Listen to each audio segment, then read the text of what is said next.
بسم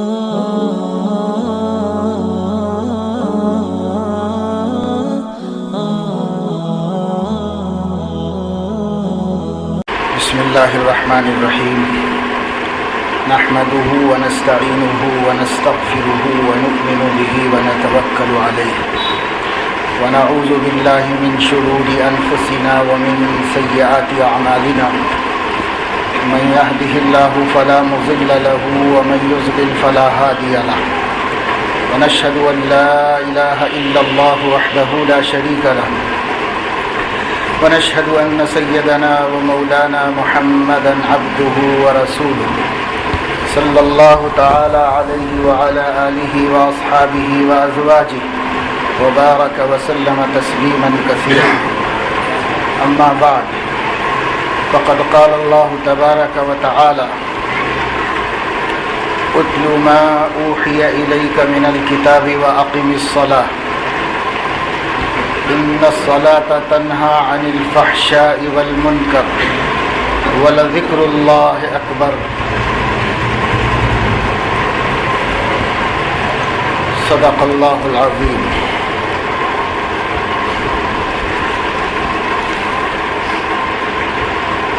تراویح میں قرآن مجید کے سننے سنانے کا سلسلہ آج آپ کے ہاں مکمل ہوا ہے. رمضان ہی کیا کم نعمت تھا کہ اللہ تعالی نے رمضان کے ساتھ قرآن کی نعمت بھی عطا فرمائی. رمضان کا تعارف ہی قرآن کے نزول کے مہینے کے عنوان سے فرمایا. شہر رمضان الذی انزل فیہ القرآن. رمضان یعنی وہ مہینہ جس میں قرآن اتارا گیا. تو قرآن کے اتارنے کی نسبت سے رمضان کا تعارف کرایا گیا تاکہ رمضان شریف سے جو لوگ فائدہ اٹھائیں وہ قرآن شریف سے بھی فائدہ اٹھائیں، کیونکہ قرآن اللہ کی کتاب ہے اور اللہ کا کلام ہے. کلام اللہ بھی ہے، کتاب اللہ بھی ہے، اور اللہ کا کلام اللہ کی ذات سے باہر آیا ہے. یہ بات نبی کریم صلی اللہ علیہ وسلم نے خود بیان فرمائی. انہ خرج من اللہ سبحانہ وتعالی. قرآن اللہ کی ذات میں سے آیا ہے، کیونکہ ہر کلام متکلم کی ذات میں سے باہر آتا ہے. کلام کا وجود انسان کے دل میں ہوتا ہے. زبان نہیں بولتی، دل بولتا ہے. دل میں کلام کا وجود ہوتا ہے، پھر زبان دل کی ترجمانی کرتی ہے تو باہر آتا ہے. اللہ نے بھی جب اپنا کلام تکلم فرمایا تو وہ اللہ کی ذات میں سے اللہ کی زبان مبارک سے باہر آیا. اللہ کی زبان کیسی ہے؟ تو اللہ تعالیٰ کی زبان ہم نہیں جانتے کیسی ہے، لیکن اللہ کلام فرماتا ہے. کلام کرنے کی صفت اللہ تعالیٰ کو حاصل ہے. اللہ تعالیٰ کی قدرت میں کلام بھی داخل ہے، اس کی صفات میں تکلم بھی داخل ہے. کیسے کلام کرتا ہے؟ تو وہ ہماری طرح محتاج تو نہیں ہے کہ ہم بولنے کے واسطے دو ہونٹوں کے محتاج ہیں، ایک زبان کے محتاج ہیں، آواز کے محتاج ہیں. آواز بھی ایک مستقل نعمت ہے. وہ صرف نہ ہونٹ سے نکلتی ہے اور نہ زبان سے نکلتی ہے. وہ ایک مستقل نعمت ہے جو اس کے علاوہ ہے جو اللہ تعالیٰ عطا فرماتی ہے. میں نے ممبئی میں ایک مرتبہ ایک صاحب کو دیکھا، بہت پڑھے لکھے قابل آدمی تھے. ہم ایک عمارت میں اوپر جا رہے تھے لفٹ میں، تو وہ بھی ساتھ میں تھے. تو تھوڑی دیر مسلمان آدمی تھے، داڑھی واڑی تھی. ہم نے ان کو سلام کیا تو انہوں نے سلام کا جواب دینے کے لیے کچھ حرکت کی اپنے گلے کے پاس، جواب دے دیا. پھر ہم نے پوچھا کہ آپ بھی یہاں حضرت مولانا سے ملاقات کے لیے تشریف لائے ہیں، تو پھر انہوں نے اپنے گلے پر ہاتھ لگایا اور کہا کہ ہاں میں مولانا ہی سے ملنے کے لیے آیا ہوں۔ جب ایک دو مرتبہ ہم نے دیکھا کہ وہ ہر بات کا جواب دینے کے لیے گلے پر یہاں ہاتھ لگاتے ہیں، تو وجہ پوچھی تو ان کے ہاتھ میں ایک آلہ تھا، وہ آلہ گلے کی رگوں میں لگاتے تو آواز نکلتی، وہ ہٹ جاتا تو آواز بند ہو جاتی۔ انہوں نے بتایا کہ میری ایک بیماری ہے کہ آواز نہیں نکلتی ہے، میری آواز نکالنے کے لیے کچھ رگوں کو باہر سے یہ بیٹری کے ذریعے سے مجھے کچھ پاور دینا پڑتا ہے، تب میری آواز نکلتی ہے، اور ذرا اگر یہ ہٹ جائے تو پھر آواز نہیں نکلتی۔ جیسے سننے والے کان کا آلہ لگاتے ہیں، ذرا سا بیٹری متحرک ہو جائے تو اس بیچ من کو سنائی نہیں دیتا، ایسے ہی آواز بھی اللہ کی ایک نعمت ہے، نہ وہ زبان سے بول سکتے ہیں ہم اور نہ ہونٹوں سے بول سکتے ہیں، اس کے ساتھ آواز ہونا بھی ضروری ہے۔ آواز نہیں ہوگی تو ہم بولیں گے مگر کسی کو سنائی نہیں دے گا کہ ہم نے کیا کہا۔ تو آواز ایک مستقل نعمت ہے، اور اس کے لیے ایک انرجی چاہیے، ایک طاقت، ایک بیٹری چاہیے، اور وہ بیٹری اللہ نے قدرتی طور پر ہمارے جسم میں لگا دی ہے، اور وہ بیٹری چارج بھی نہیں کرنی پڑتی، اپنے کرم سے زندگی بھر کے لیے عطا فرمائی ہوئی ہے۔ لیکن کبھی کبھی اپنی قدرت کو ظاہر کرنے اور غافل بندوں پر اپنی نعمت کو آشکار کرنے کے واسطے اللہ تعالیٰ کسی سے یہ نعمت چھین لیتے ہیں، تو پھر دنیا کو پتہ چلتا ہے آواز نکلنا بھی اللہ کی قدرت ہے، اس کے لیے بھی ہم اللہ کے محتاج ہیں، اور اگر اللہ ہماری آواز نہ نکالیں تو ہم کو ایک قیمتی آلہ خریدنا پڑے گا، اور وہ آلہ ہر دفعے اپنے گلوں کی رگوں کو لگانا پڑے گا، اور جب گلے کی رگیں اس سے طاقت پائیں گی تو بولے گی، اور نہیں طاقت پائیں گی تو نہیں بول سکے گی۔ اور پھر وہ جو آلہ استعمال کریں گے اس کو تھوڑے تھوڑے وقفے سے بیٹری چینج کرنی پڑے گی، یا اس کو چارج کرتے رہنا پڑے گا، اور اس کے چارج پر کتنا پیسہ خرچ ہوگا، اس بیٹری پر اور اس آلے کے خریدنے پر کتنا پیسہ خرچ ہوا، اور ہم زندگی میں کتنے برس مسلسل بولتے جا رہے ہیں، اللہ تعالیٰ کی اس نعمت کو کبھی نعمت بھی نہیں سمجھا ہے، اور کبھی اس کا ہم نے شکر بھی نہیں ادا کیا۔ بہت سی نعمتیں تو ابھی ہمیں سمجھ میں بھی نہیں آئی کہ اللہ کی نعمتیں ہیں، کتنی نعمتیں دیکھیے۔ بہت سے لوگ ہوں گے، ہو سکتا ہے کوئی اس کو جانتا بھی تھا ہوگا، لیکن بہت سے لوگ ہوں گے آواز بھی ایک نعمت ہے، اور اب پتہ چلا۔ تو جب ہمیں ابھی تک بہت سی نعمتوں کا بھی پتہ نہیں چلا ہے، ہم کیا خاک اللہ کا شکر ادا کر سکتے ہیں۔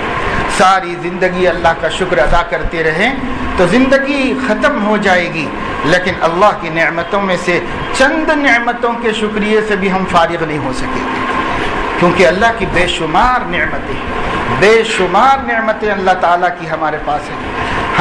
ہم کبھی غور کریں، اللہ تعالیٰ نے فرمایا ہے وَفِي أَنفُسِكُمْ أَفَلَا تُبْصِرُونَ، قرآن میں فرمایا جا رہا ہے اپنے آپ میں بھی تو غور کرو، کبھی کتنی نعمتوں کا مجموعہ تم کو میں نے بنا دیا ہے۔ حکیم الاسلام حضرت قاری طیب صاحب رحمۃ اللہ علیہ فرمایا کرتے تھے کہ کائنات کو سمیٹا جائے تو انسان بنتا ہے، اور انسان کو پھیلایا جائے تو کائنات بنتی ہے۔ ساری کائنات میں جتنی مخلوق اللہ نے رکھی ہیں وہ ایک انسان کے سر سے لے کے پیر تک کے وجود میں رکھی ہے۔ ٹھنڈا پانی رکھا ہے، میٹھا پانی رکھا ہے، کڑوا پانی رکھا ہے، پانی کے بہنے کی دریائیں رکھی ہیں، اس میں سمندر رکھا ہے، اس میں پہاڑ رکھے ہیں، اس میں اللہ تعالیٰ نے کھیتیاں رکھی ہیں، اس میں درخت رکھے ہیں، اس میں جانور رکھے ہیں۔ اللہ تعالیٰ نے انسان کے جسم میں وہ سب مخلوقات رکھی ہیں جو مخلوقات انسان کے باہر آفاق میں اللہ نے پھیلائی ہے۔ آفاق کو اکٹھا کرو تو نفس انسان بنتا ہے، اور نفس سے انسان کو منتشر کرو تو آفاق جہاں اور آفاق عالم بنتا ہے۔ یہ اللہ تعالیٰ کی قدرت ہے اور اس کی قدرت کی کاریگری ہے، لیکن ہم غور نہیں کرتے۔ ہمیں غور کرنے کا حکم دیا گیا ہے وَيَتَفَكَّرُونَ فِي خَلْقِ السَّمَاوَاتِ وَالْأَرْضِ، اللہ کے خاص بندے آسمان اور زمین اور مخلوقات میں غور کرتے ہیں۔ ہمیں حکم دیا گیا کہ تم باہر بھی غور کرو، ہمیں حکم دیا گیا تم اپنی ذات میں بھی کبھی جھانک کے دیکھ لیا کرو۔ تم خود ماں بدولت اللہ کی کتنی نعمتوں کا مجموعہ بن کر وجود میں آئے ہو، کیسی کیسی نعمتیں اللہ نے تمہارے اندر رکھی ہیں، ایک ایک نعمت پر غور کریں تو انسان حیران و پریشان رہ جائے۔ بزرگوں نے فرمایا بہت سے لوگ اپنے کو غریب غریب کہہ کر پریشان پھرتے رہتے ہیں۔ انہوں نے فرمایا کہ تم نے غور نہیں کیا کہ اللہ تعالیٰ نے تمہیں کتنا مالدار بنایا ہے، اس کے باوجود تم اپنے غریب کہتے ہو۔ ایک آدمی کا ایک گردہ فیل ہو جاتا ہے تو کئی لاکھ روپے کے خرچے سے اس کو پیوند کاری کرنی پڑتی ہے۔ ایک صاحب کا آپریشن ہوا، ان کے گردے کے آپریشن کرنے میں اور دوسرا گردہ ڈالنے میں 4 لاکھ روپے خرچ ہوئے۔ تو حضرت حکیم اختر صاحب دامت برکاتہم کو اس کی اطلاع ملی، ان کے مرید تھے، انہوں نے ختم اطلاع دی تو حضرت نے اپنے لوگوں سے فرمایا، حاضرین سے، کہ اللہ کے بندو، ہر شخص اپنی کمر میں 8 لاکھ روپے باندھ کے پھر رہا ہے۔ اللہ کی کتنی بڑی نعمت ہے، 8 لاکھ روپے کمر میں 2 گردے لے کے پھر رہا ہے، ایک 4 لاکھ روپے کا ہے۔ دل کتنے پیسوں کا ہے، اگر وہ فیل ہو جائے صرف پیس میکر ڈالتے ہیں 20-25 ہزار روپے لے کر کے، اور یہ کہتے ہیں کہ اس کی کوئی گارنٹی نہیں، 1 منٹ بھی کام دے سکتا ہے، 1 سال بھی دے سکتا ہے، اور 1 سیکنڈ بھی نہیں دے سکتا ہے۔ کوئی گارنٹی کے بغیر ہم تم کو پیس میکر ڈال کر کے بائی پاس سرجری کریں گے، آپریشن کریں گے۔ لیکن اللہ تعالیٰ نے بغیر کسی پیس میکر کے ہمارے دل کو روزانہ دھڑکایا اور چلایا ہے، ہم اس کو 60 برس 70 برس 80 برس یوز کرتے ہیں، کوئی یوزنگ چارجز اللہ تعالیٰ ہم سے نہیں لیتا۔ اللہ رب العزت نے یہ نعمت فری میں ہم کو عطا فرمائی، کیوں؟ تاکہ ہم اس کی بندگی کا شکر ادا کریں، تاکہ ہم اپنی ہر سانس میں اپنے خدا کو بسا لیں، اپنے ہر دل کی ہر دھڑکن میں اپنے اللہ کا نام بسا لیں۔ اس کے لیے اللہ پاک نے ہمیں ہر چیز فری عطا فرمائی۔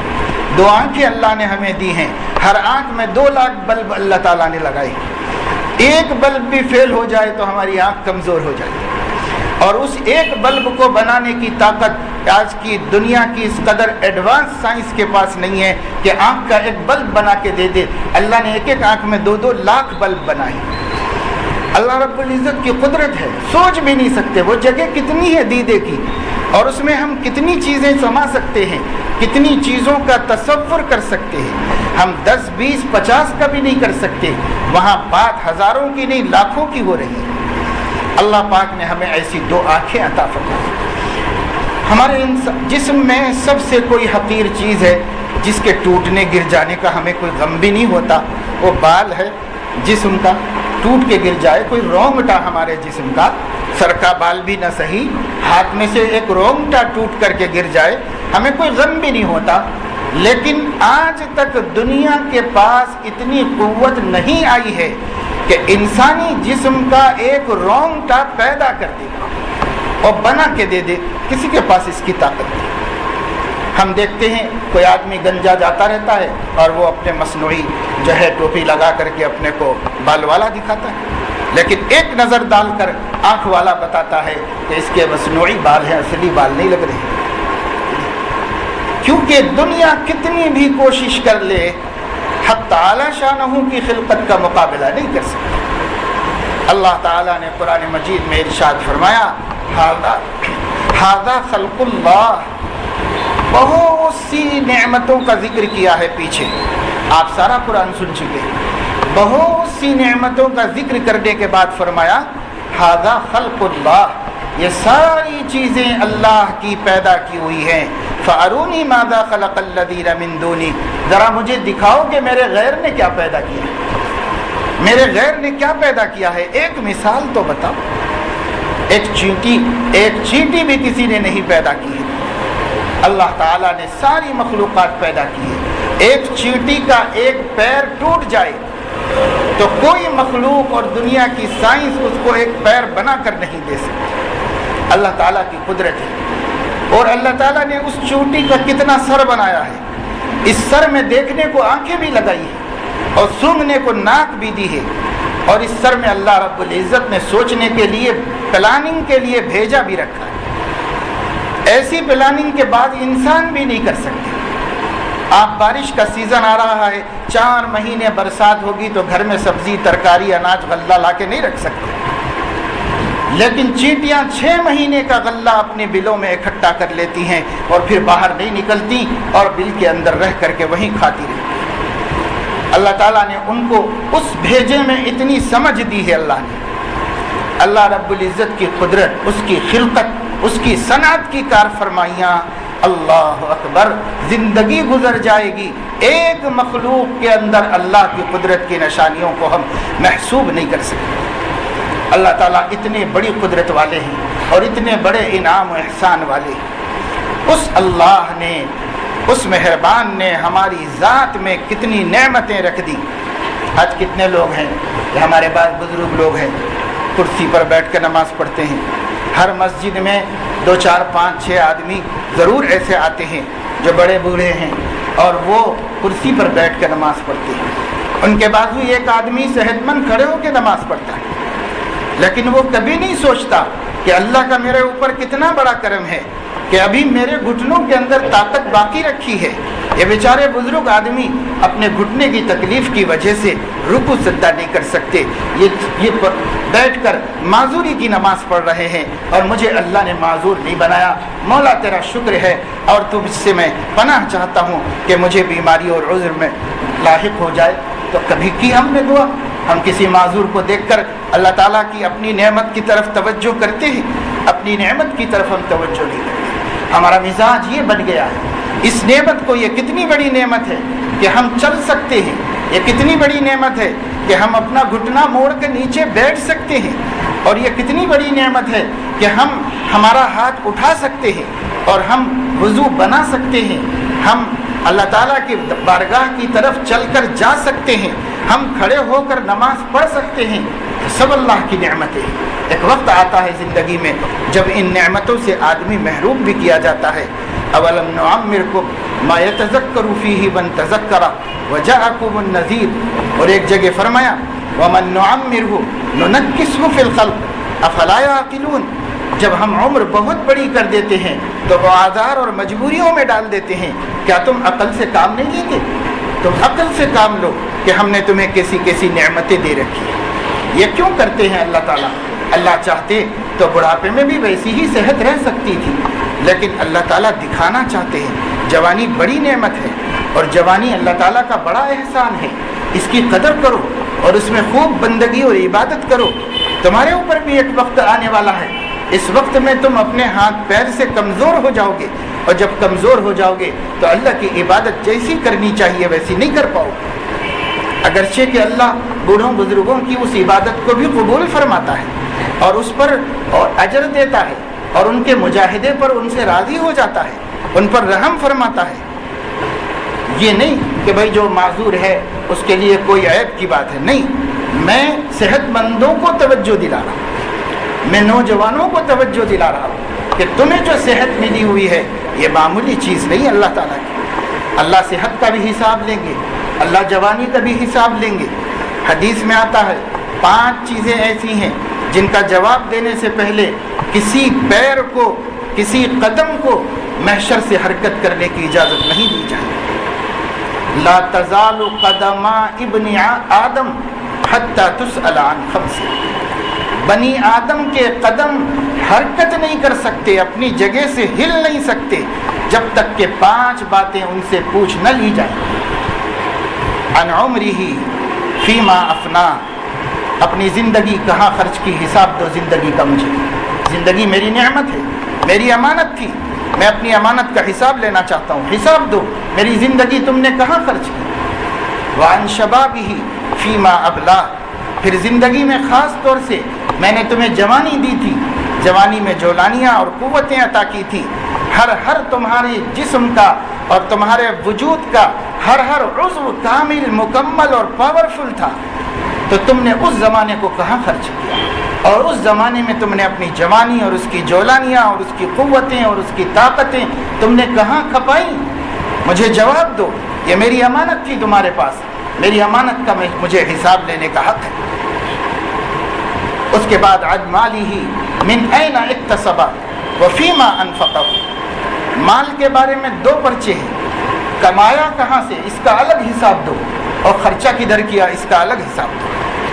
اب لوگ فضول خرچیاں کرتے ہیں، کوئی سمجھاتا ہے تو کہتے ہیں ہمارا مال ہے بھائی، ہم کہیں بھی لگا لیتے، ہم کمائے ہیں، آپ کے بابا کا کیا جا رہا، ہمارا مال ہے، ہم کچھ بھی کرتے، ہم فضول خرچی کر لیتے، آپ کو کیا کرنا۔ اب تو بعض لوگ اتنے سنگ دل ہو گئے ہیں کہ یوں بھی کہہ دیتے ہیں اپنی زبان سے، خاص طور سے بعض مرتبہ عورتیں ضد میں آ کر کے، ہو بھائی ہم دوزخ میں جاتے، تم ہی جنت میں جاؤ۔ اتنے جری ہو گئے ہیں اور اتنے اللہ کے مقابلے میں باغی اور بے نیاز ہو گئے ہیں۔ یہ سب دین کا علم نہ ہونے اور اللہ تعالیٰ کی معرفت نہ ہونے اور احکام سے واقف نہ ہونے کی نحوست ہے۔ آج علم کی کمی ہے، معلومات بہت ہیں، بکواس کرنے بیٹھے تو 6 گھنٹے کر سکتے، لیکن اللہ رسول کی باتیں نہیں معلوم ہیں، احکام و مسائل نہیں معلوم، عقیدوں کی نزاکتوں سے واقف نہیں ہے۔ کیا باتیں ہیں جن سے آدمی ایمان سے نکل جاتا ہے، وہ کون سی باتیں ہیں جس سے آدمی کفر میں داخل ہو جاتا ہے، وہ علم اصل علم ہے، اس کا جاننا اصل جاننا ہے کہ اسی سے ہم اپنے ایمان کی حفاظت کر سکتے ہیں۔ اس کے بغیر نہ انجینئرنگ سے ایمان کی حفاظت کر سکتے ہیں، نہ میڈیسن سے ایمان کی حفاظت ہوتی ہے، نہ سائنس سے ایمان کی حفاظت ہوتی ہے، نہ جغرافیہ سے ایمان کی حفاظت ہوتی ہے، نہ میتھس سے ایمان کی حفاظت ہوتی ہے۔ ایمان کی حفاظت دین کے علم سے ہوتی ہے، ایمان کی حفاظت حلال و حرام کے علم سے ہوتی ہے، ایمان کی حفاظت عقیدوں کے حدود کے علم سے ہوتی ہے۔ وہ علم حاصل کرنا ہر مسلمان پہ فرض ہے، چاہے کچھ بھی بنو، کچھ بھی بننے سے منع نہیں کیا گیا، لیکن اتنا علم حاصل کرنا ہر مسلمان پر فرض ہے۔ ہمیں پتہ ہی نہیں، اس وجہ سے ہمارے حالات اس قدر گئے گزرے ہو گئے کہ زبان پر جو آیا بول دیتے، غصے میں زبان پہ قابو ہی نہیں، کیا بول رہے ہیں، کون سی بات ہے۔ آپ نے قرآن مجید سنا، سورہ کہف میں اللہ نے بعض لوگوں کی باتیں نقل کر کے فرمایا، کبرت کلمۃ تخرج من افواہہم ان یقولون الا کذبا، بہت بڑی ہے وہ بات جو ان کی زبان سے نکل رہی ہے، جھوٹ بول رہے ہیں اور اللہ کی شان میں گستاخی کر رہے ہیں۔ اور اس کو کچھ بری بات بھی ہم نہیں سمجھتے، ہم سمجھتے مذاق مذاق میں بول دیا تھا۔ ارے بھائی بعض دفعے مذاق مہنگا پڑ جاتا ہے، اور مذاق میں دیکھیے جانیں چلی جاتی ہیں، بعض دفعے دشمنیاں اتنی ہوتی ہیں کہ ایک دوسرے کے خون کے پیاسے ہوتے ہیں، تلواریں نکل جاتی ہیں، جانیں چلی جاتی ہیں، مذاق مہنگا پڑ جاتا ہے دنیا کے بھی اعتبار سے اور دین کے اعتبار سے تو بعض دفعے ایمان کے لالے پڑ جاتے ہیں۔ اس لیے ایسا بھونڈا مذاق جس میں اللہ رسول بیچ میں آ جائے، جس میں دین کا مسئلہ آ جائے، عقیدے کی بات آ جائے، یہ مسلمان کی شان نہیں۔ مسلمان اللہ کے بارے میں کچھ بھی بولتا ہوا ڈرتا ہے۔ میں نے بارہا اپنے دوستوں کو سنایا، اور شاید اس سے پہلے آپ کو بھی میں نے سنایا ہوگا، اور سناتا ہی رہتا ہوں قرآن مجید کی عظمت کے عنوان سے۔ ایک دفعہ بہت برسوں پہلے کی بات ہے کہ میں کچھ کلہاڑی وغیرہ تیز کرانے کے لیے یاقوت پورے میں ایک لوہار کے پاس گیا۔ کسی نے بتایا کہ وہ بہت اچھا تیز کرتا ہے، تو وہاں پر گیا۔ ہم بیٹھے ہوئے تھے، ہمارا نمبر نہیں لگا اور لوگ پہلے سے بیٹھے ہوئے تھے۔ تو ایک صاحب قصاب، وہ اپنے چھرے وغیرہ تیز کرانے کے لیے آئے تھے، دھار بنانے کے لیے اس کے پاس۔ وہ جانتا ہوگا، اس نے جب ان کا کام شروع کیا تو ان کے چھرے کو لے کر اس پر اپنے انگوٹھے کو پھیرا دھار پر، اور وہ اپنے تجربے اور اپنے کمال کو دکھانے کے واسطے بولنے لگا، اس سے پہلے آپ کہاں بنائے، میں بنانے کے بعد پھر آپ بیچ میں کہاں بنائے تھے؟ تو وہ صاحب کہنے لگے میں کہیں بھی نہیں بنایا بھائی، میں تمہارے پاس ہی بناتا ہوں۔ اس نے کہا کہ میں ایک دفعے اپنا انگوٹھا پھرا کے بتا دوں گا یہ دھار میری بنائی ہوئی کہ کس کی بنائی ہوئی، یہ میں نے نہیں بنائی ہے، بیچ میں آپ دوسری جگہ بنا کے آئے، بنائے تو بنائے کوئی بات نہیں، لیکن میں بتا رہا ہوں کہ یہ میرے سے پہلے آپ بیچ میں دوسرے کے پاس بنائے ہیں، تیز کروائے ہیں، یہ میرا کمال ہے، میرا ہنر ہے۔ اس انداز سے وہ اس کو ظاہر کر رہا تھا۔ وہ صاحب آؤ دیکھے نہ تاؤ دیکھے، جب دیکھا کہ وہ ان کو جھٹلا رہا ہے تو انہوں نے کہا قرآن کی قسم میں کہیں بھی نہیں بنایا، تیرے پاس ہی بنایا۔ تب وہ لوہار جو غیر مسلم تھا وہ ان کے اوزار نیچے رکھ دیا زمین میں اور کانپتا ہوا کھڑا ہو گیا. انہوں نے کہا کہ بھائی میں جھوٹا ہوں, آپ سچے ہیں, یہ باتوں کے بیچ میں اللہ کا کلام نہ بلاؤ.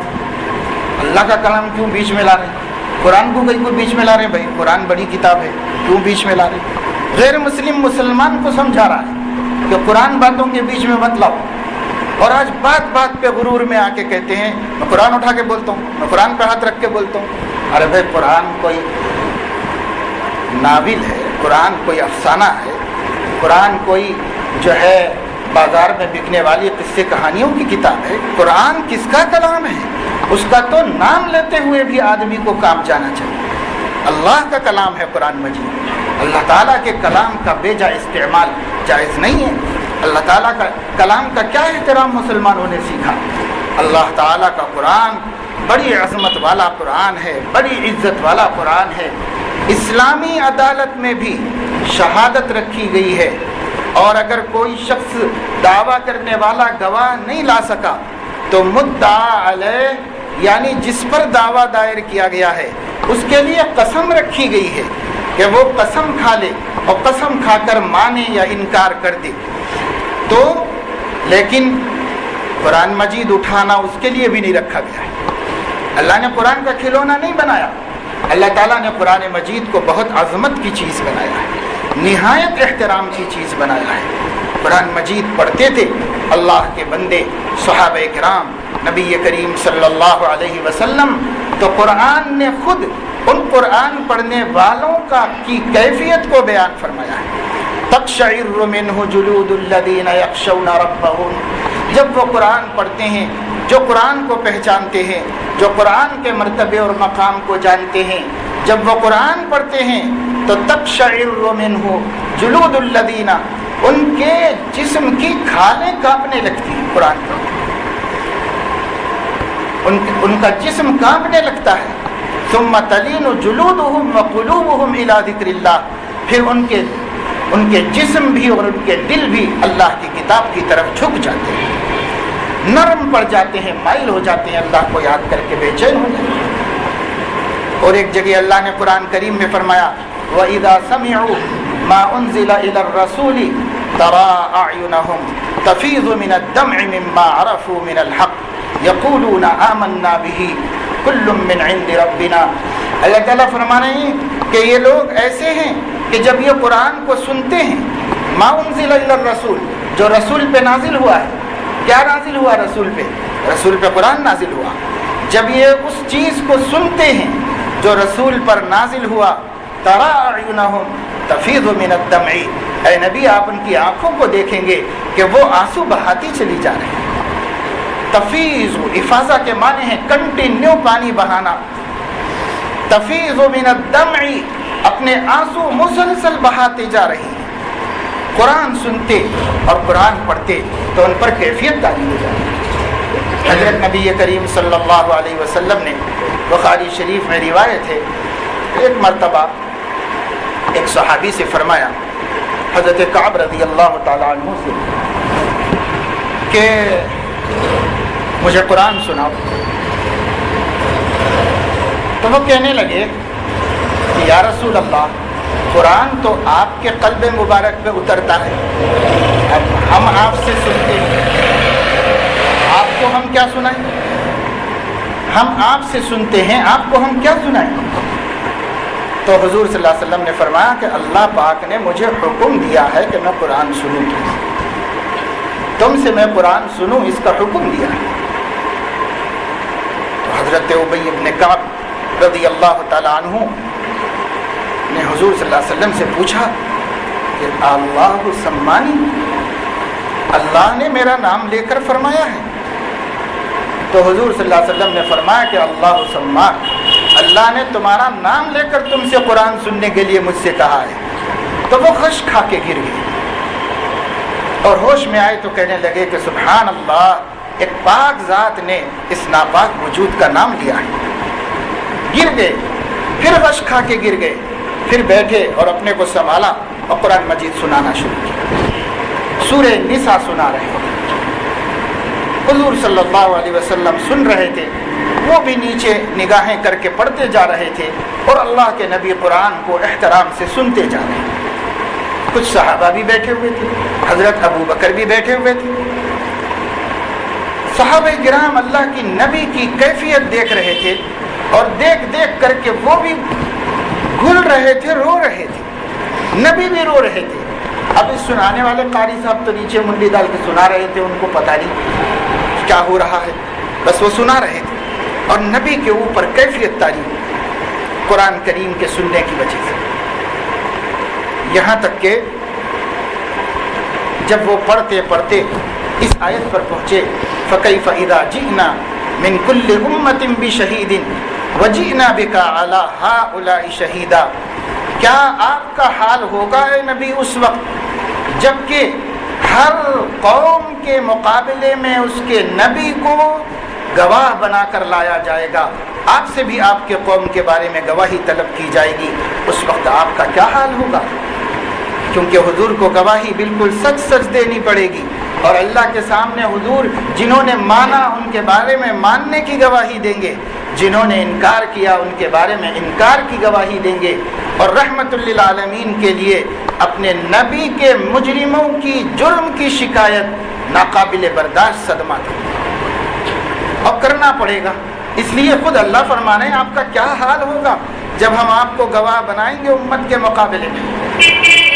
تو حضور علیہ السلام کے آنکھ سے حدیث کے الفاظ یہ ہیں کہ اس طرح آنسو جھڑنے لگے جیسے ہار ٹوٹ جائے تو اس کے دانے جھڑنے لگتے ہیں، ایسے مسلسل آنکھ سے آنسو ٹپکنے لگے حضور علیہ السلام۔ تو حضرت ابو بکر سے رہا نہیں گیا، حضرت ابو بکر نے قاری صاحب کو انگلی سے پیٹ میں اشارہ کیا اور توجہ دلائی کہ پڑھتے ہی چلے جا رہے ہو، ذرا دیکھو کہ ہو کیا رہا ہے۔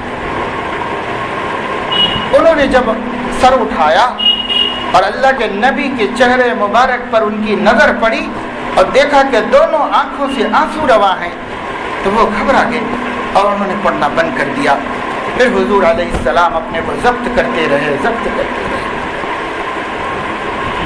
شارحین حدیث نے لکھا ہے کہ حضور صلی اللہ علیہ وسلم کو قیامت کا منظر یاد آ گیا جب امت کے بے ایمانوں کے خلاف آپ کو گواہی دینی پڑی، اور اس پر آپ روتے روتے آپ کی سسکیاں اور ہچکیاں بن گئی۔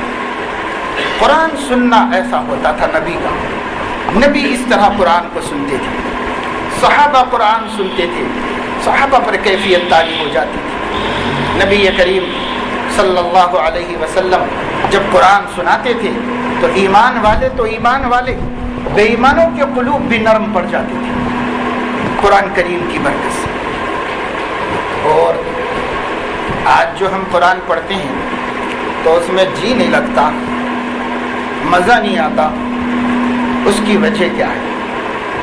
اس کی وجہ علماء نے دو بیان کی۔ ایک تو اس شخص کا جی نہیں لگتا قرآن پڑھنے میں جس کو قرآن صحیح پڑھنا نہیں آتا، جس کو تجوید کے مطابق صحیح پڑھنا نہیں آتا قرآن، اس کا جی نہیں لگتا قرآن پڑھنے، کیونکہ وہ جب صحیح نہیں پڑھتا ہے تو اللہ کی رحمت کے بجائے اللہ کی لعنت اترتی ہے، اس وجہ سے وہ بے چین ہوتا رہتا ہے، وحشت ہوتی ہے، چھوڑ دیتا ہے۔ دوسرے ان لوگوں کو قرآن پڑھنے میں جی نہیں لگتا جو لوگ گانے یا سننے کے عادی ہوتے ہیں۔ جو موسیقی کا دل دادا ہوگا اس کے کان کبھی کلام اللہ کو قبول نہیں کریں، کلام اللہ سے اس کو وحشت ہوگی، تھوڑا سنیں گا بس اٹھ کے چلے جائیں گا، 4 دن تراویح پڑھیں گا اس کے بعد بند کر دیں گا تراویح پڑھنا، کیونکہ اس کو وحشت ہوتی ہے قرآن مجید کے سننے سے۔ کیوں؟ اس کے کان آشنا ہو گئے اس منحوس آواز کے سننے سے جو اللہ تعالیٰ کو نہیں پسند ہے، لہذا اللہ کی پسند کی آواز اس کے کان نہیں برداشت کرتے، اس کے کان سن نہیں پاتے۔ آج بڑا شوق ہو گیا، لوگ اپنے گاڑیوں میں، کاروں میں میوزک لگا کر کے بہت فخر سے گھومتے رہتے ہیں۔ گھروں میں موسیقی کا رواج ہو گیا اور اس پر فخر بھی ہے کہ موسیقی کا بہت ماہر ہے، موسیقی کا بہت عاشق ہوں، اس کے اوپر فخر بھی ہے۔ حالانکہ میوزک حدیث میں آتا ہے کہ دنیا سے آسمان پر جانے والی آوازوں میں اللہ تعالیٰ کو سب سے مبغوض اور ناپسندیدہ آواز موسیقی کی آواز ہے. اللہ کو سب سے ناپسندیدہ آواز ہے جو زمین سے آسمان پر جاتی ہے. اتنی ناپسندیدہ چیز آج مسلمانوں کا شوق ہو گیا, آج ہمارے بچوں کا ذوق بن گیا, ان کی دلچسپی کا سامان بن گیا. اسی وجہ سے پھر قرآن میں جی نہیں لگتا. قرآن کریم میں اگر جی لگانا چاہتے ہیں تو اس گندی عادت کو چھوڑو, پھر قرآن پڑھ کے دیکھو. قرآن سننے میں بھی مزہ آئے گا اور قرآن پڑھنے میں بھی مزہ آئے گا, اور ایسا لطف آئے گا کہ جس کو قرآن پڑھنے کا ٹیسٹ مل گیا اس کو پھر کسی چیز کے اندر ٹیسٹ نہیں نظر آئے گا. قرآن سے بڑھ کر کیا. حدیث پاک میں آتا ہے جنتی جب جنت میں چلے جائیں گے تو اللہ تعالیٰ جنتیوں سے پوچھیں گے کہ بھائی تم نے بندگی کی, زندگی میں مجاہدے کیے, تکلیفیں اٹھائیں, گناہوں سے بچے, خواہشات کو توڑا, مجاہدے کیے تو آج میں نے تم کو نعمتیں دی تھی. جنت اور جنت میں ایک سے ایک نعمتیں تمہیں عطا فرما دی, تو کیا اب تم مجھ سے راضی ہو گئے؟ ساری زندگی ہمیں یہ کرنا ہے کہ اے اللہ کیا آپ مجھ سے راضی ہیں, اے اللہ کیا آپ مجھ سے راضی ہیں. ساری زندگی یہ فکر میں جینا ہے, جو کام بھی کرتے وقت یہ کام میں کروں گا تو اللہ راضی ہوں گے ناراض ہوں گے, یہ بات میں بولوں گا تو اللہ راضی ہوں گے ناراض ہوں گے. ساری زندگی کا لخلخہ جس کا یہ ہو کہ اللہ کی رضا ہمیں حاصل ہو رہی ہے نہیں ہو رہی, تو وہ اللہ کا ایسا پیارا بن جائے گا کہ جب وہ مر کر اس کے سامنے آئے گا تو اللہ بے نیاز اس سے پوچھیں گے میرے بندے آج تو مجھ سے راضی ہے کہ نہیں راضی؟ اللہ پوچھیں گے. لیکن زندگی بھر ہم کو اللہ کی رضا کی فکر کرنی پڑے گی, تو ایک وقت آئے گا کہ اللہ ہماری رضا کو پوچھے گے کہ تم راضی ہو گئے, میں اتنی نعمتیں دے دیا تم کو, اور جو مجاہدے تم نے میری خاطر کیے اس کے اس بدلے سے راضی ہو گئے, مجھ سے خوش ہو, اتنے ثواب سے راضی ہو؟ اللہ ہم سے پوچھیں گے. تو روایات میں آتا ہے کہ اس وقت جنتی جواب دینے میں جلدی کریں گے. عام لوگ کہیں گے کہ ہاں آپ نے تو بہت نعمتیں دے دی, اللہ اتنی نعمتیں دے دی کہ ہمارے اپنے کام اور عمل سے کہیں زیادہ دے دی. تو اس وقت جو خاص لوگ ہوں گے جن کو دین کا شعور ہوگا وہ کہیں گے نہیں بھائی اللہ تعالیٰ سوال فرما رہے ہیں, اس لیے ہم کو ایسا جلدی سے جواب نہیں دے دینا چاہیے. اس مسئلے کو پہلے ہم علماء سے پوچھیں گے پھر جواب دیں گے. چنانچہ جنتی اپنی اپنی بستی کے علماء کے پاس جائیں گے اور ان سے پوچھیں گے جنت میں, تو وہ لوگ کہیں گے کہ نہیں, اللہ تعالیٰ کو یہ کہنا ہے کہ اے اللہ ابھی تو ایک نعمت باقی ہے, ابھی تو ایک بہت بڑی نعمت باقی ہے جس کی تمنا نے ہماری زندگی پوری گزار دی ہم نے, وہ نعمت باقی ہے, ابھی وہ نہیں ملی, ہم اس کے منتظر ہیں, کرم فرمائیے اور وہ آخری نعمت بھی ہمیں عطا فرمائیے, اور وہ ہے نعمت اپنے دیدار کی, اپنے دیدار کی نعمت, یہ باقی ہے ابھی.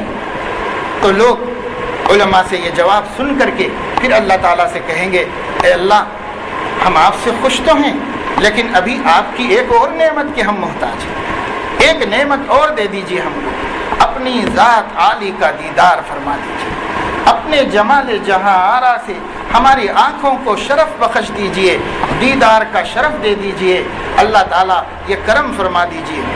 یہ اللہ تعالیٰ کا دیدار جو ہے وہ کسی عمل کا بدلہ نہیں ہو سکتا. کوئی عمل ہم دنیا میں ایسا نہیں کر سکتے جس عمل کے بدلے ہم کو دیدار الہی ملے. جنت مل سکتی ہے ہم کو اس کے بدلے میں, اور جنت کی نعمتیں مل سکتی ہیں, حور و قصور مل سکتے ہیں, باغات مل سکتے ہیں, جنت کی ہر نعمت مل سکتی ہے, لیکن اللہ کا دیدار کسی عمل کا معاوضہ نہیں. اس لیے قرآن میں فرمایا للذین احسنوا الحسنى وزیادہ, جو لوگ اچھے کام کریں گے ان کو اچھا بدلہ دیا جائے گا اور زیادہ دیا جائے گا. مفسرین نے فرمایا کہ یہ جو زیادہ ہے نا یہ کسی کے معاوضے میں نہیں ہے اور کسی عمل کے بدلے میں نہیں ہے. وہ زیادہ کیا ہے؟ وہ اللہ کا دیدار ہے, وہ اللہ کا دیدار ہے, وہ کسی عمل کا بدلہ نہیں. ہر عمل کا بدلہ جنت کی نعمتوں سے ملے گا, لیکن دیدار الہی کسی عمل کا بدلہ نہیں ہو سکتا. وہ محض اللہ کا فضل اور اس کا کرم ہوگا, محض اللہ کا احسان ہوگا. تو اللہ پاک پردے ہٹا دیں گے تجلیات کے اپنی ذات پر سے, اور اہل جنت کے لیے اپنے آپ کو نمودار فرما دیا۔ تو صحابہ نے نبی کریم صلی اللہ علیہ وسلم سے پوچھا کہ اے اللہ کے رسول، کروڑوں نہیں اربوں کھربوں ہوں گے جنت میں جنتی، کب سے آدم علیہ السلام کے زمانے سے لے کے قیامت تک کے نیک لوگ جنت میں جائیں گے، ایمان والے سب جنت میں جائیں گے، تو کتنے کھربوں لوگ جنت میں ہوں گے، اور ایک اللہ کی ہستی کو سب مل کے کیسے دیکھیں گے؟ حالانکہ ایک چھوٹے سے مجمع میں ہم کسی ایک شخصیت کی تعیین نہیں کر پاتے، اس کو ٹھیک سے دیکھ نہیں پاتے۔ 100-200 آدمی کے بیچ میں ایک آدمی ہو تو اس کو سب دیکھ نہیں پاتے ڈھنگ سے، تو ہم اللہ تعالیٰ کو کھربوں انسان کیسے دیکھ لیں گے؟ تو حضور علیہ الصلاۃ والسلام نے اس کے جواب میں فرمایا، دیکھ لو گے، اللہ تعالیٰ اس کا ایسا انتظام فرما دیں گے۔ اب پھر ہماری ذہن کو مطمئن کرنے کے لیے ایک دنیاوی مثال دیتے ہوئے اللہ پاک نے ارشاد فرمایا، انکم سترون ربکم کما ترون ھذا القمر لا تضامون فی رؤیتہ، تم اپنے رب کو ایسے دیکھو گے جیسے چاند کو آسمان پر دیکھتے ہو، ساری دنیا والوں کو کوئی رکاوٹ نہیں ہے دیکھنے، سب لوگ دیکھ لیتے ہیں، ایسے ہی تم اپنے رب کو دیکھ لو گے، کسی کو رکاوٹ نہیں بنے گی، کوئی آڑے نہیں آئے گا، کوئی ایک دوسرے کے بیچ میں نہیں آئے گا۔ یا دنیا کے جو ہے اسٹیڈیم ہوتے ہیں یا دنیا کے اندر کانفرنس ہال ہوتے ہیں، اس میں کیا کرتے ہیں، اسٹیج سب کو اچھا نظر آئے تو ایسا بناتے ہیں، نیچے سے کرسیاں شروع کرتے ہیں، اور جیسے جیسے پیچھے جاتے ہیں تو اونچا بناتے جاتے ہیں تاکہ سب کو اسٹیج صحیح طریقے سے نظر آئے، کسی کا سر کسی کے سامنے آڑ نہ بنے۔ یہ تو دنیا کی مجبوریاں ہیں، لیکن پروردگار عالم اپنے کو ایسے نمایاں فرمائے گا کہ جب وہ نمودار ہوگا، سارے جنت والے اللہ کو اتنا اطمینان سے دیکھیں گے جیسے اہل زمین آسمان پہ چاند کو دیکھ لیں گے، ایسے اللہ پاک کو دیکھ لیں گے۔ اور پھر اللہ تعالی اس کلام کو جو آج آپ نے حافظ قرآن کی زبان سے سنا ہے اور حافظوں سے سنتے رہتے ہیں اور خود بھی پڑھتے ہیں، اللہ تعالیٰ جب اپنی تجلی ظاہر فرمائے گا، روایات میں آتا ہے ہر جمعے کو اللہ اپنے دیدار سے جنتیوں کو مشرف کرے گا اور سورہ رحمان خود سنائے گا اللہ تعالیٰ۔ اور جب اللہ اپنی زبان سے الرحمن فرمائے گا، کیا مزہ آئے گا جنتیوں کو۔ اللہ کے نبی نے فرمایا جنت کی سب نعمتیں اس کے سامنے پھیکی پڑ جائیں گی، سب نعمتیں جنت کی پھیکی پڑ جائیں گی۔ تو سبحان اللہ، اللہ کے دیدار اور اس کے کلام اور اس کی آواز کے مقابلے میں جنت کی سب نعمتیں پھیکی پڑ جائیں گی۔ یہ دنیا کی سریل نعمتوں کی کیا وقات ہے اس کے مقابلے میں، ان کی کیا قدر ہے، ان کی کوئی اہمیت نہیں ہے۔ یہ دنیا میں جو کچھ ہمیں دیا گیا ہے، اس کو تو بس آپ اتنا سمجھو کہ جنت میں جھاڑو دے کے کچرا پھینک دیا گیا تو یہ دنیا کی 4 نعمتیں ہمیں دکھ رہی ہیں۔ یہ دنیا کی کوئی نعمت آخرت کے مقابلے میں نہیں۔ اللہ نے وہاں جو نعمتیں رکھی ہیں، اعددت لعبادی الصالحین، میں نے نیک بندوں کے لیے کچھ تیاری کی ہے۔ کیا تیاری کی ہے؟ ما لا عین رأت ولا اذن سمعت ولا خطر علی قلب بشر، نہ کسی آنکھ نے دیکھا، نہ کسی کان نے سنا، نہ کسی بڑے سے بڑے ڈیزائنر کے ذہن میں اس کا تصور گیا، کسی کو تصور بھی نہیں ہے۔ جب دیکھ لو گے مرنے کے بعد تبھی سمجھ میں آئے گا کہ وہ کیا نعمت ہے، کیسی نعمتیں اللہ نے بنائی۔ ایک درخت اللہ تعالیٰ نے اپنے ہاتھ سے جنت الفردوس میں لگا دیا ہے، ہر جنتی کے لیے اللہ نے اپنے ہاتھ سے ایک درخت لگایا ہے، سب باقی فرشتوں سے لگوائے، لیکن ایک جھاڑ اللہ میاں نے اپنے ہاتھ سے ہمارے لیے لگایا ہے، ایک، اس کا نام طوبہ ہے۔ طوبہ، اس کے نیچے سے جڑوں میں سے نہریں نکل کے جا رہی ہیں۔ وَأَنْهَارٌ مِّن لَبَنٍ لَّمْ يَتَغَيَّرْ طَعْمُهُ وَأَنْهَارٌ مِّنْ خَمْرٍ لَّذَّةٍ لِّلشَّارِبِينَ وَأَنْهَارٌ مِّنْ عَسَلٍ مُّصَفًّى، ایک نہر جا رہی ہے شراب کی، ایسی شراب کہ پینے والے کے اوپر نشہ نہیں آئے گا اور ذہول نہیں ہوگا اور ذہن نہیں بگڑے گا، اس سے عقل تیز ہوگی، عقل مفتور نہیں ہوگی۔ دنیا کی سڑی شرابوں سے عقل خراب ہوتی ہے، جنت کی شراب سے عقل روشن ہو جاتی ہے اور تیز ہو جاتی ہے۔ تو شراب کی ایک نہر نکلی ہے اس میں سے، پاکیزہ شراب کی، اور شراب پر بھی اللہ تعالیٰ نے مسک کی مہر لگا دی تاکہ وہ 2 آتشہ ہو جائے اور اس کا سرور اور اس کا خمار اور تیز ہو جائے.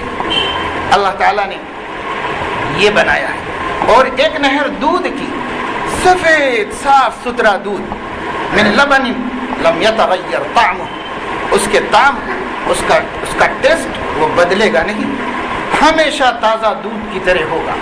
دنیا میں ہم دودھ پیتے ہیں، جتنا پیور دودھ آپ لے کر کے آئیں گے، اس دودھ کے اندر جس جگہ سے وہ ہو کر کے آیا ہے اس کا کچھ نہ کچھ اثر محسوس ہوگا. لیکن جنت میں جو دودھ کی نہر اللہ نے چلائی ہے طوبہ کی جڑوں میں سے، اس کے اندر کسی قسم کا کوئی اثر نہیں، خالص دودھ اللہ تعالیٰ پلائیں گے. کیونکہ اس دنیا میں اللہ تعالیٰ کی جنتی نعمتوں میں سے دودھ ایک نعمت ہے اور مومن کی فطرت ہے. معراج میں رسول اللہ صلی اللہ علیہ وسلم کو فرشتے نے ایک ہاتھ میں شراب اور ایک ہاتھ میں دودھ پیش کیا. حضور صلی اللہ علیہ وسلم نے دودھ کا پیالہ لے کر اس کو نوش فرمایا تو جبرائیل نے کہا کہ آپ نے فطرت کا انتخاب فرمایا. انبیاء کی فطرت دودھ کو پسند کرتی. رسول اللہ صلی اللہ علیہ وسلم دنیا میں کوئی بھی نعمت استعمال کرتے تھے، کھاتے تھے، تو اس نعمت کو کھا کر، اس نعمت کو پی کر اللہ تعالیٰ کا شکریہ ادا کرتے ہوئے اس سے بہتر کی دعا کرتے تھے. اللہم بارک لی فیہ وارزقنی خیرا منہ، اے اللہ اس نعمت میں میرے لیے برکت مقدر کیجئے اور اس سے اچھی نعمت کھلائیے مجھے، کیونکہ اللہ ہی سے مانگنا ہے. اے اللہ اس سے اچھی نعمت کھلائیے مجھے. وارزقنی خیرا منہ، گوشت آ گیا تو وارزقنی خیرا منہ، روٹی آ گئی تو وارزقنی خیرا منہ، بریانی کھاؤ تو وارزقنی خیرا منہ، اور کھیر کھاؤ تو وارزقنی خیرا منہ. کچھ بھی کھاؤ اللہ سے کہو اللہ اس سے بڑھیا نعمت کھلائیے، اس سے بڑھیا کھلائیے. یہ ہمارے نبی کی سنت ہے. لیکن جب دودھ پیتے تھے ہمارے نبی تو دودھ پی کر ورزقنی خیرا منہ نہیں فرماتے تھے، وزدنا منہ فرماتے تھے، اور پلائیے دودھ. اس سے بہتر کوئی چیز نہیں تھی دنیا میں، اس لیے اس سے بہتر کی دعا نہیں مانگتے تھے. یہی نعمت اور دیجیے، وزدنا منہ فرماتے تھے. تو بہت بڑی نعمت ہے جو اللہ تعالیٰ کی قدرت کی نشانی بھی ہے. اور اللہ رب العزت نے گوبر اور خون کے بیچ میں سے دودھ نکال کے ہمیں دیا ہے. کیسی قدرت ہے دیکھو. اگر جو اللہ کو نہیں مانتا ہے وہ بھی غور کر لے تو اس کو سمجھ میں آ جائے. اللہ تعالیٰ بندوں کو دودھ دیتے ہیں، اتنی عظیم نعمت، ہر گھر میں استعمال ہوتا ہے، ہر بچہ دودھ پی کر کے پلتا ہے اور بڑا ہوتا ہے. اللہ تعالیٰ نے دودھ کو کتنی بڑی نعمت بنایا. لیکن یہ نعمت اللہ تعالیٰ کہاں سے دیتے ہیں؟ قرآن مجید میں اللہ تعالیٰ خود ارشاد فرما رہے ہیں، ہم نے بندوں کو دودھ کہاں سے لا کے دیا؟ من بین فرث و دم لبنا خالصا سائغا للشاربین. ایک طرف خون ہوتا ہے اور ایک طرف گوبر ہوتا ہے، بیچ میں دودھ ہوتا ہے. دودھ خون اور گوبر کے بیچ میں سے نکل کے آتا ہے. نہ اس کی سفیدی پر لالی کا اثر ہوتا ہے اور نہ اس کی سفیدی پر گرین گوبر کا اثر ہوتا ہے. وہ سفید ہوتا ہے. لبنا خالصا سائغا للشاربین. اللہ تعالیٰ نکالتے ہیں. کیسے نکالتے ہو؟ آپ پھر نکالنے کے بعد ایک برتن میں دودھ رکھ دیجیے اور اس کے بازو گوبر رکھ دیجیے، اس کے بازو خون رکھ دیجیے. پھر وہ دودھ محفوظ رہے گا. گوبر کی گندگی بھی اس میں مل جائے گی اور خون بھی اس میں مل جائے گا، اور تینوں الگ الگ ہو ہی نہیں سکتے. لیکن اللہ نے ایک ہی جگہ پر سے خون اور گوبر کے بیچ میں سے لبنن خالصن کو نکالا اور نکال کے لا کے اپنے بندوں کو دیا. فرمایا اس میں میری قدرت کی بڑی نشانی موجود ہے، اگر کوئی اسی میں غور کرے تو وہ میری قدرت کا قائل ہو جائے گا اور معترف ہو جائے گا. تو اللہ تعالیٰ نے یہ سب کچھ نعمتیں عطا فرمائی. تو اللہ تبارک و تعالی شانہ ہم کو ساری نعمتیں عطا فرما رہے ہیں. اور رسول اللہ صلی اللہ علیہ وسلم نے دودھ کی نعمت کو انتخاب کر کے فطرت کا انتخاب کیا اور فرمایا مومن کی رغبت دودھ کی طرف ہو، شراب کی طرف کسی مومن کی رغبت ہو. آج متمول گھرانے کے بچے شراب پی رہے ہیں، شراب عام ہوتی جا رہی ہے. پہلے زمانے میں شراب کا نام مسلمانوں کے گھروں میں سنا بھی نہیں جاتا تھا. مسلمان شراب کو سوچتے تو بھی ان کو گھن اور کراہت ہوتی تھی، لیکن آج ماحول اتنا خراب ہو گیا اور سوسائٹی میں اتنا بگاڑ آ گیا ہے کہ شراب پی رہے ہیں بچے اور بھنگ کھا رہے ہیں۔ ایک گھر کا بچہ مسلمانوں کے وہ بگڑ گیا، وہ خراب ہو گیا اور اس کو نشے کی عادت پڑ گئی، براؤن شوگر یوز کرنے لگا اور اس کی حالت خراب ہو گئی، اخلاق خراب ہو گئی، صحت گرنے لگی، جنون پیدا ہو گیا، دیوانوں کی طرح رہنے لگا، پڑھائی خراب ہو گئی۔ ارے بھائی کیوں بچہ اتنا گرتا جا رہا ہے، اتنا گرتا جا رہا ہے؟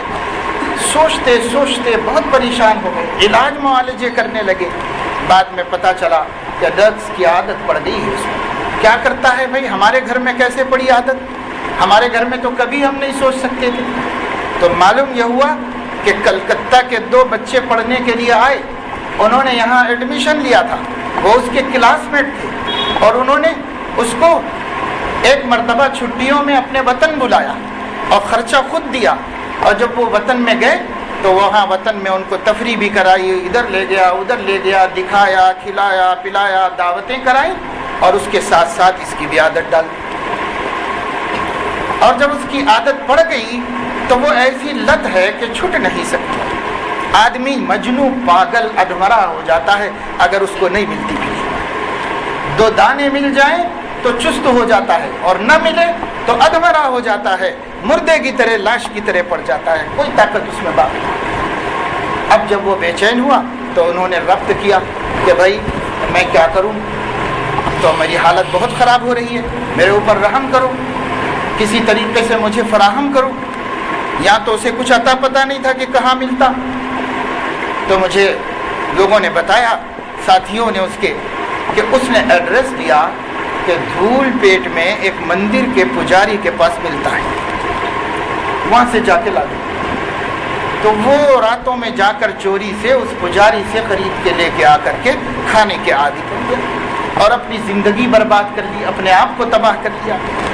اب جانے وہ پجاری ان لوگوں کی مجبوری کا استحصال کرتے ہوئے کیا کیا حرکتیں ان سے نہیں کرواتا ہوگا، اور خدا جانے کیا ان سے شرک بھی کروا لیتا ہوگا، کیا انہیں مورتیوں کے سامنے بھی جھکا لیتا ہوگا اس مجبوری کا فائدہ اٹھا کر۔ اس لیے کہ یہ عادت ایسی ہوتی ہے کہ اللہ بچائے، اگر کوئی اس کا عادی ہو گیا، اس کو اگر کوئی کہے یہ میرے ہاتھ میں پڑیا ہے، تم کو مورتی کے سامنے سجدہ کرنا پڑے گا، تو وہ اس پڑیا کے خاطر سجدہ بھی کرے گا، شرک بھی کرے گا۔ اتنی بری عادت پڑتی ہے، شراب سے بدترین عادت پڑ جاتی ہے۔ لیکن متمول گھرانوں کے بچے، مالداروں کے گھرانوں کے بچے، بچیاں تک اس کے عادی ہو رہے ہیں۔ ایک خاتون نے اپنے شوہر کی، جو نمازی بھی ہے، دیکھنے میں دیندار بھی ہے، شکایت کی، اور پہلے تو اپنے دیور کو فون کیا اور ان کے سامنے کہا کہ کوئی ایسی شکایت ہے کہ میں آپ سے بول نہیں سکتی، لیکن جب سے میں نے یہ چیز دیکھی ہے بس میری نیند اور میری بھوک ختم ہو گئی ہے اور میں رو رہی ہوں اور میری زندگی خراب ہو رہی ہے۔ انہوں نے مجھے فون کیا، باہر رہتے ہیں وہ، تو انہوں نے مجھے فون کیا کہ ذرا معلوم کریے مجھ صاحب کیا بات ہے، ہماری بھاوج بہت پریشان ہے، کیا غلطی ایسی کرا ہے ہمارا بھائی، معلوم کیجیے۔ تو میں نے رابطہ کیا تو وہ رونے لگی اور کہا میں نہیں بتا سکتی۔ میں نے کہا نہیں بتائیں گے تو ہم اصلاح کیسے کریں، نہیں بتائیں تو ہم ان کو درست کیسے کریں، کیا کہہ کے پوچھیں؟ تو بہت اصرار کرنے پر اس نے بتایا کہ میں کپڑے دھو رہی تھی، ان کی جیب سے ایک پڑیا نکلی جو براؤن شوگر کی ہے، اور میں کبھی کبھی شبہ تو کر رہی تھی ان کی حرکت پر، لیکن میں کبھی اس کا تصور بھی نہیں کر سکتی تھی، کبھی اس کو سوچ بھی نہیں سکتی تھی۔ میری زندگی کا سکھ ختم ہو گیا ہے۔ نوجوان لڑکی ہے، گریجویٹ لڑکی ہے، لیکن اس کو اتنی غیرت آئی اور اس نے مجھ سے کہا کہ میں مولوی صاحب صرف یہ بتانے پر کہ میرا شوہر نمازی اور دیندار ہے، میں نے اس کا انتخاب کیا تھا لیکن میرا شوہر ایسی حرکت کرے گا، میں اس کو سوچ نہیں سکتا۔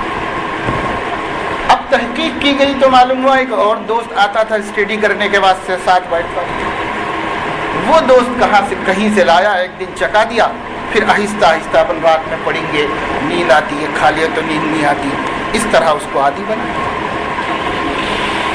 کیا کیا ہو رہا ہے میرے دوستو اس سماج کے اندر، جس سماج کی ایک ایک تکلیف ہمارے نبی کو تڑپا دیتی، اس سماج میں کیا کیا ہو رہا ہے۔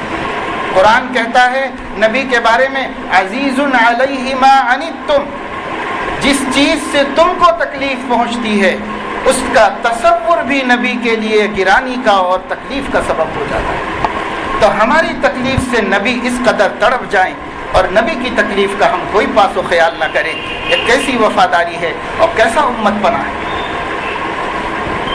کیا فرما بردار امت ایسی ہوتی ہے کہ نبی کو تو امت کی تکلیف کا احساس ہو لیکن امت کو نبی کی تکلیف کا کوئی احساس ہو۔ میرے دوستو، آج قرآن مجید ختم ہوا ہے، قرآن مجید سنا ہے آپ نے پورا، آج اپنے دلوں میں اپنے دلوں کو ٹٹولیے، اپنے ضمیر کو جگائیے، آواز دیجیے۔ جو زندگی ہم گزار رہے ہیں کیا ایک وفادار امتی کی زندگی ہے یہ؟ نہیں، ہمیں وفادار امتی بننا ہے۔ ہمارے نبی نے ہمارے لیے سب کچھ لٹایا، ہمارے نبی نے ہمارے لیے ہر تمنا کا خون کیا، ہمارے نبی نے ہمارے لیے ہر عیش آرام کو تج دیا، ہمارے نبی نے ہم تک دین پہنچانے کے لیے اپنے صحابہ کو سرے دار دیکھ کے برداشت کر لیا، اپنے صحابہ کی گردنوں میں پھانسی کے پھندے دیکھ کے گوارا فرما لیا، اپنے چاہنے والوں اور اپنے رشتہ داروں کی گردنوں کے اوپر تلواروں کو دیکھ کر برداشت کر لیا، اپنے چچا کے سر سے لے کے پیر تک زخموں سے چور چور لاشیں کو دیکھ کے تڑپ گئے، لیکن امت کے لیے اس کو بھی برداشت کر لیا۔ حضور صلی اللہ علیہ وسلم نے اس نبی کے لیے ہمیں سوچنا چاہیے کہ ہمارا دل کتنا پتھر ہو رہا ہے، ہمارا دل کتنا سخت ہو رہا ہے، اس نبی کی راحت کی ہم کیا سوچ رہے ہیں، اس نبی کی خوشی کے لیے ہم کیا قربانی دے رہے ہیں، اس نبی کی روح مبارک کو آرام پہنچانے کے لیے ہم کیا کر سکتے ہیں۔ ایک ایک نوجوان کے دل کی آواز یہ ہونی چاہیے، وہ نرم بستروں پہ اٹھا کے آدھی رات کو بٹھا دے، یہ تڑپ ہر نوجوان کو اس کے بسترے پر اور وہ سوچنے پر مجبور کرے، میں اپنے نبی کی روح کو خوش کرنے کے لیے کیا کر سکتا ہوں، میں اپنے نبی کی تکلیف اور ان کے صدموں کو دور کرنے کے لیے کیسی زندگی گزار سکتا ہوں۔ اس کی نیند، اس کو میٹھی نیند سونے نہ دے، اس کا غم پیدا ہو جائے ہمارے دل میں۔ آرام مومن کے لیے نہیں ہے، مومن تو جنت میں جا کے آرام کرے گا، پردیس میں کہے گا آرام ہے، یہاں کام کام اور کام مسلمان ہیں، ساری زندگی کام کرتے کرتے مریں اور مرتے مرتے کریں۔ یہ تمام اہل اللہ کا حال رہا ہے، تمام اللہ والے دنیا سے جاتے وقت میں بھی کام کرتے کرتے چلے گئے، کبھی فارغ نہیں رہے اور کبھی غافل نہیں رہے اللہ تعالیٰ سے۔ وہ ہزاروں شغل ہیں دن رات میں، لیکن اسعد آپ سے غافل نہیں، اللہ کی یاد سے کبھی کوئی اللہ والے غافل نہیں ہوتے، اللہ والے ہمیشہ اپنے اللہ کی یاد میں مگن اور مست رہتے ہیں۔ مجھے دوست چھوڑ دیں سب، کوئی مہرباں نہ پوچھے، مجھے دوست چھوڑ دیں سب، کوئی مہرباں نہ پوچھے، مجھے میرا رب ہے کافی، مجھے کل جہاں نہ پوچھے۔ اپنے اللہ سے جڑ گئے، اپنے اللہ سے مل گئے، اللہ کے ذکر میں مشغول ہو گئے، اللہ کی یاد میں مست ہیں، اللہ تعالیٰ کو یاد کر کے روتے ہیں، کبھی اللہ کو یاد کر کے خوش ہوتے ہیں، کبھی اللہ تعالیٰ کی بے نیازی کو سوچتے ہیں تو کانپ اٹھتے ہیں، اور کبھی اللہ تعالیٰ کی رحمانیت اور مہربانی کو سوچتے ہیں تو رونگٹے رونگٹے میں خوشی محسوس کرتے ہیں اور مسرت کی لہر دوڑ جاتی ہے۔ اللہ تعالیٰ سے لگے ہوئے ہیں، اللہ سے محبت کریں۔ اللہ سے آج ہمارا تعلق قانونی تعلق ہے، آج ہمارا اللہ تعالیٰ سے تعلق قانونی تعلق ہے، اللہ تعالیٰ سے ضابطے کا تعلق رکھے ہوئے ہیں۔ ہاں ہمارے اللہ ہیں، ہاں بے شک خالق ہے، مالک ہے، ہاں بے شک اللہ تعالیٰ کے ہم بندے ہیں، قانونی تعلق ہے۔ میرے دوستو، قانونی تعلق کافی نہیں ہے، ذرا جذباتی تعلق پیدا کرو، دل کو اللہ کی طرف لگاؤ، دل سے اللہ کو چاہو، جذباتی اور رابطے کا تعلق پیدا کرو. یہ قانونی تعلق ہے جو آج ہم کو ہے. ہاں ہم مانتے ہیں اللہ ایک ہے, ہم مانتے ہیں کہ اللہ ہمارا مالک ہے, یہ قانونی تعلق ہے. یہ قانونی تعلق کافی نہیں ہے. اگر اللہ بھی ہمارے ساتھ قانون کا معاملہ کرے اور صرف یہی سوچے کہ ہاں وہ میرا بندہ ہے, میں نے اس کو پیدا کیا ہے اور میری نافرمانی کر رہا ہے, تو پھر ایک منٹ نہیں, ایک سیکنڈ اس زمین پر زندہ رہنے کے قابل نہیں ہوں گے ہم. اگر اللہ ضابطے کا معاملہ شروع کر دے, اگر اللہ قانون کا معاملہ شروع کر دے, اللہ ہم سے قانون نہیں برت رہا ہے, اللہ ہم سے مہربانی اور الفت و محبت کا معاملہ کر رہا ہے. ہم بھی اللہ سے قانون کا تعلق نہ رکھے, ہم بھی محبت کا تعلق رکھیں, اللہ کو چاہیں, اللہ سے محبت کریں, نبی سے عشق کریں. یہ کھیل نہیں ہے, یہ آسان کام نہیں ہے. اللہ کو پہچانیں گے تو اللہ سے محبت ہوگی, نبی کے احسانات کو سمجھیں گے تو نبی سے محبت ہوگی, قرآن کا مرتبہ سوچیں گے تو قرآن سے محبت ہوگی, اور تلاوت میں ذکر میں مزہ آئے گا, اور جی یہ چاہے گا کہ بھائی قرآن پڑھتے ہوئے کوئی بیچ میں نہ آئے. جب میں قرآن پڑھ رہا ہوں تو کوئی مجھے آواز نہ دے, قرآن پڑھ رہا ہوں تو کوئی کام یاد نہ آئے. جی یہ چاہے گا کہ بس میں پڑھتا رہوں. ایک اللہ والے بزرگ کا انتقال ہو رہا تھا اور ایک کونے کی طرف دیکھ کے رو رہے تھے. تو لوگ سمجھے پہلے زمانوں میں زمینوں کے اندر خزانے رکھتے تھے, بینک کا دور نہیں تھا, خزانے زمینوں میں رکھتے تھے. تو لوگ سمجھے یہ کونے میں کچھ خزانہ رکھا ہوا ہے کیا, ادھر دیکھتے جا رہے روتے جا رہے, ادھر دیکھتے جا رہے روتے جا رہے, کیا بات. جب ذرا ہوش میں تھے تو کسی نے پوچھا کہ حضرت آپ ادھر دیکھ کے رو رہے ہیں, کیا بات ہے. بعض لوگوں کو ذہن میں خیال آیا کہ ادھر کوئی خزانہ ہے کیا. بعض لوگوں کو ذہن میں خیال آیا کہ کہیں ادھر خدا نہ خواستہ دوزخ تو نہیں دکھائی جا رہی ہے, کیوں دیکھ کے رو رہے ہیں, ادھر کیا ہو رہا ہے. دوسروں کو کچھ بھی نہیں نظر آ رہا, وہ ادھر دیکھ رہے رو رہے. جب ان سے پوچھا گیا کہ کیوں آپ ایسا رو رہے ہیں ادھر دیکھ کر, انہوں نے فرمایا کہ نہیں, نہ گھر چھوٹنے کا غم ہے, نہ گھر والے چھوٹنے کا غم ہے. یہ تو میں آج کے دن کے لیے گھڑیاں گن رہا تھا. میں تو آج بہت خوش ہوں کہ جانے کا دن آیا ہے اور اپنے رب سے ملاقات کی گھڑی آئی ہے. مجھے رونا اس پہ نہیں آ رہا ہے تمہاری جدائی پر, بلکہ میرا رونا اس پہ آ رہا ہے کہ یہ کونا چھوٹ جا رہا ہے جس کونے میں بیٹھ کر میں نے اپنی پوری زندگی کے 50 سال روزانہ قرآن کا ایک ختم کیا. روزانہ سال میں 360 ختم کیے, 50 سال تک قرآن کریم یہاں پر. وہ کونا چھوٹ جا رہا ہے. اب قبر میں حشر تک پڑے سوتے رہیں گے, اب قرآن پڑھنے کو کہاں ملے گا. یہ نعمت چھن جا رہی ہے, اس لیے کہ عبادت کرنا اسی دنیا میں ہے, اس دنیا کے بعد کوئی عمل نہیں. عمل کی جگہ یہی ہے, یہ ختم ہو جائے گی زندگی, پھر عمل کی کوئی جگہ نہیں. تو دیکھیے اللہ کے بندے کیسے قرآن پڑھنے والے ہیں. اور بہت سے لوگ آج کل کہتے ہیں ایسا کیسا پڑھ سکتے ہیں, ان کو کچھ کام دھندا نہیں تھا کیا, ان کو یہ نہیں تھا کیا. یہ سب گستاخ اور بدماش قسم کے لوگ ہوتے ہیں جو شیطان کے ایجنٹ ہوتے ہیں, جو انسانوں میں شکوک شبہات پیدا کرنے کا وہ کام کرتے ہیں جو شیطان کرتا ہے. ورنہ حقیقت میں دیکھا جائے تو یہ کوئی تعجب کی بات نہیں. ہم آج ایسے لوگوں کو بتائیں گے جو روزانہ ایک ناول پوری پڑھتے ہیں. ایسے بھی لوگوں کو میں جانتا ہوں ایک ناول روزانہ پوری پڑھتے ہیں. ایسے بھی دیوانوں کو ہم نے سفروں میں خوب دیکھا ہے کہ صاحب جیسے ہی ٹرین میں چڑھے, گاڑی چھوٹی, سیٹ پہ چلے گئے, اپنے ایک ناول نکالی اور اس کو پڑھنا شروع کر دیا. ہم عشاء کی نماز پڑھے تو دیکھا کہ پڑھ رہا ہے, اور جب سو گئے اور صبح اٹھ کے فجر پڑھے تو دیکھا کہ اپنی لائٹ جلا کے وہ ناول پڑھ رہا ہے. رات تمام نہیں سویا. جو اگر ناولوں میں اتنا جی لگ سکتا ہے تو اللہ کے چاہنے والوں کو اللہ کے قرآن میں کتنا مزہ آتا ہوگا, ان کا کتنا جی لگتا ہوگا قرآن پڑھنے. یہ کوئی بڑی بات نہیں, یہ کوئی تعجب کی بات نہیں ہے. قرآن کا عشق ہو جائے تو سب آسان ہے اور سب ہمارے لیے ممکن ہے. اس لیے دوستوں اور بزرگوں, عرض کرنا صرف اس وقت میں یہ ہے کہ اللہ کی کتاب کی بہت حق تلفی ہو رہی ہے. ہم سال بھر قرآن کھول کے نہیں دیکھتے، قرآن پڑھنے کا رواج نہیں، قرآن پڑھنے کا مزاج نہیں۔ رمضان میں پھر بھی پڑھ لیتے ہیں، اس مبارک مہینے کی برکت سے قرآن مجید کانوں میں کچھ پڑ جاتا ہے، اور جو لوگ پابندی کر لیتے ہیں تراویح کی، وہ پورا قرآن کم از کم سال میں ایک مرتبہ تو سن لیتے ہیں۔ لیکن بہت سے ایسے ہیں جو رمضان میں تراویح بھی پابندی سے نہیں پڑھتے، 4 دن پڑھتے ہیں پھر چھوڑ دیتے ہیں۔ تو ان بد نصیبوں کی تو زندگی میں پورے سال میں ایک دفعہ بھی قرآن سننا ان کو نصیب نہیں ہوتا۔ اللہ تعالیٰ اسی بد نصیبی سے ہر مسلمان کی حفاظت فرمائے۔ کوشش کیجئے کہ قرآن کریم کی تلاوت پابندی سے کریں، روز ایک پارہ پڑھ لینے کا ارادہ کر لیجئے، زندگی بھر روزانہ کم سے کم ایک پارہ قرآن مجید کا ہم تلاوت کر لیں گے۔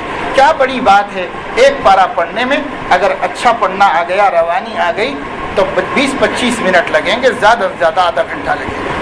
آدھا گھنٹہ 24 گھنٹے میں سے اللہ میاں سے باتیں کرنے کے لیے اگر ہم نہ نکال سکے تو کیسی بات ہے۔ کل قیامت میں اللہ ہم سے پوچھ لیں، تیرا دوست آتا تھا تو 2 گھنٹے نکل جاتے تھے بات کرنے کے لیے، اور مجھ سے بات کرنے کے لیے آدھا گھنٹہ بھی نہیں نکلتا تھا تجھ سے، تو ہم اللہ کو کیا جواب دیں؟ اس لیے قرآن مجید کو روز پڑھنے کا ارادہ کیجئے۔ ہمارے نبی نے نصیحت فرمائی، لا تدع قراءۃ القرآن علی کل حال، قرآن کریم کی تلاوت کو کسی حال میں ناغہ مت کرو، پابندی کے ساتھ قرآن کریم کی تلاوت کرو۔ تو یہ پابندی کی وصیت پر ہم سب عمل کرنے والے بن جائیں، اور اللہ پاک ہمیں اس کی توفیق نصیب فرمائے کہ ہم بھی، ہمارے گھر کی عورتیں بھی، ہمارے گھر کے مرد بھی، بڑے بھی چھوٹے بھی، بچے بھی، سب کو ہم عادت ڈال دیں کہ ہمارے گھر میں صبح نہ ہو بغیر قرآن کی تلاوت کے، ہر شخص تلاوت کرنے والا ہو جائے، اس کی ہم کوشش کریں۔ اللہ تعالیٰ اپنے کرم سے ہم سب کو توفیق عمل نصیب فرمائے، اور جو کچھ پڑھا سنا گیا ہے پڑھنے والے کے لیے بھی باعث خیر و برکت بنائے، سننے والوں کے لیے بھی باعث خیر و برکت اور قرآن سے قربت اور تعلق کا وسیلہ اور ذریعہ بنائے، اور اللہ تعالیٰ اس کی کوتاہیوں اور لغزشوں کو اپنے کرم سے معاف فرمائے۔ وآخر دعوانا ان الحمدللہ رب العالمین۔ قرآن مجید کا پڑھنے سننے کا سلسلہ جب مکمل ہوتا ہے تو حدیث میں آتا ہے کہ وہ ایسی مجلس ہوتی ہے کہ اس میں اللہ پاک بندوں کی دعائیں قبول فرماتے ہیں۔ اس لیے درود شریف پڑھ کر اللہ تعالیٰ سے اپنی حاجتیں طلب کریں۔